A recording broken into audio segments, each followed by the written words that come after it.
Welcome to Pallilo Points. I'm Brandon Stranger, Sports Map Houston. He's Charlie Pallilo of ESPN 97.5 and 92.5 in Houston. Please hit like on this video and subscribe to the channel if you haven't already. We do appreciate the support.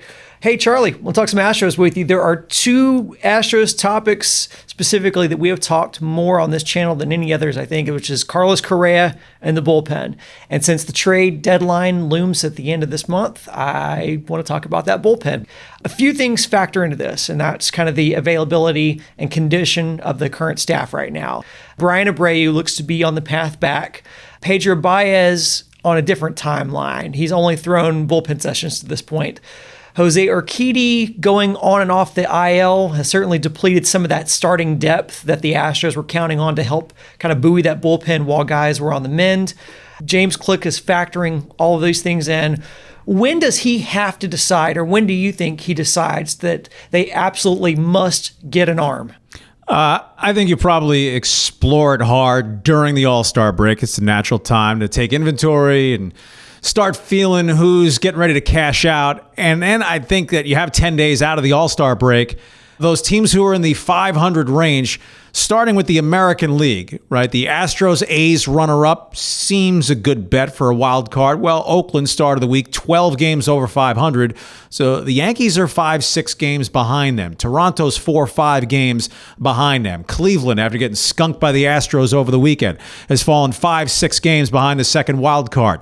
So as we draw nearer to July 30th, if you have teams fall 7-8 games out, well, you're not out, but it's getting close to pipe dream that you're going to make a run from 8 games out the last 2 months of the season. Well, that can grow the market of sellers. Already there, I would think, are the Angels. And then the bad teams, well, do they have that one reliever, even though they're a bad team, that maybe you check with the Twins, the Tigers, the Orioles, the real we have no chance and we know it already squads. You talked about, the difference between the buyers and the sellers, but in the buyers, those buyers are going to be looking for different things, whether it's bats or arms. What do you think the market's going to look like for relievers specifically? I think they're so often year to year interchangeable parts that this year's stud is next year's cream puff in terms of effectiveness. So there's a lot of trying to trade high. If we're not a good team, having a real good seventh inning reliever doesn't do much value for us, have much value for us, for that matter, a closer, right? If you're going to have fewer opportunities, and even if he's nailing them all down, he's going to help you be 76 and 86 instead of 70 and 92. In the Astros case, I think the needle that must be threaded by James Click and then take it up to the ownership level is if they're adamant about staying below the collective balance tax threshold, well, that would take you out of more proven, hence higher dollar relievers, because I don't think off their major league roster they have much that you'd be looking to move. You don't want to carve into the lineup, obviously. And they have so many young pitchers who have not answered the call that, well, if you trade 2 of your prospects, you're peeling off basically minimal salaries. If, say, you were trading Bryan Abreu and Enoli Paredes for Raisel Iglesias with the Angels. And then the fact that the Astros farm system is not real deep at this point. The very best reliever or two on the market, there are teams that can probably outbid the Astros in terms of prospects. So finding that sweet spot, someone they think is at least a decent bet to give them a complimentary 7th or 8th inning arm. You mentioned Baez, right? They spent $12 million guaranteed on him. Is he going to be Kawhi Leonard? And yeah, he's not really coming back, even though we're talking he's a week away, a couple of weeks away, a rehab appearance or 3 away. Is he considered a sunk cost for 2021? Or if he comes back, and you have Javier down there. Between Taylor and Raley, are they hoping they have one lefty that they can trust on? And, of course, Presley's been money at the back end of the bullpen. So while you'd like to fortify, and their bullpen ERA is worse than that of most of the contending teams in the American League, it's not a dire need, right? They're right there for the best record in baseball, and knowing at least one more starters coming out of the rotation for the postseason, it's not a no-brainer at this point that it's Odorizzi. So if it is Luis Garcia, they could well decide, with the collective balance tax implications, or we just don't think the guy is enough of a sure thing to really strengthen the bullpen. They can, with a straight face, say, we have this handled at least comfortably enough to go with what we have internally. Well, you mentioned that lack of trade equity, especially down in the farm.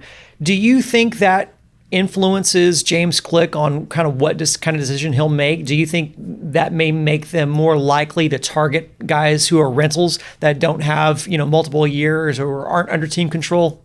I really think it's a matter of value and finding the tango partner. The Tigers, for instance, who are much improved under A.J. Hinch, they haven't only been beating the Astros over the last couple of months, but they're not close yet.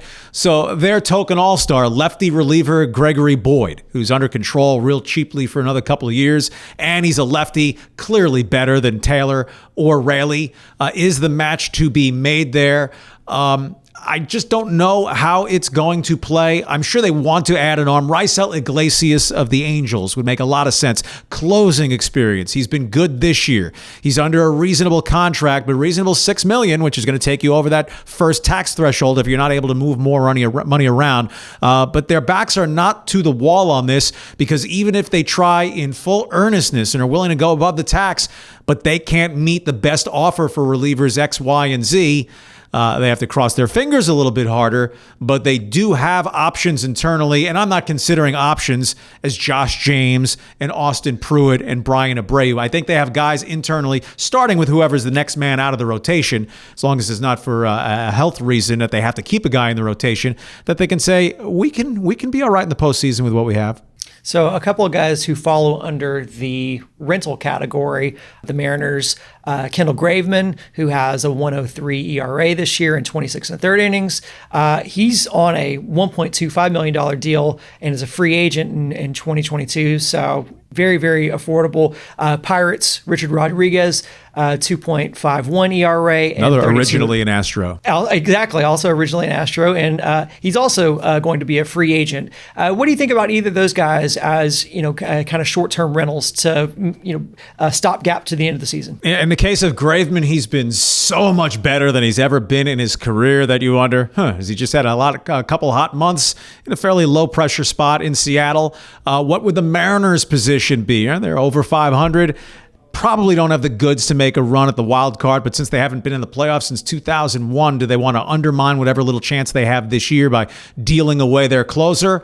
I would say yes, if they're not going to be willing to overpay him as a free agent, deal him if you can get a solid prospect for him, but you're not going to get a premium prospect, I would not think, or if you're going to, well, then the Astros don't have that prospect to offer anyway. Rodriguez toiling in relative anonymity with the Pirates, but he's been solid now over a 3 or 4 year period. So whether as a rental or to re-sign with Joe Smith off the books, right, who knows what Baez's future is next year. He's much more accomplished than any of those young arms in the Astros bullpen, apart, of course, from Presley closing. Rodriguez would be of real interest to me.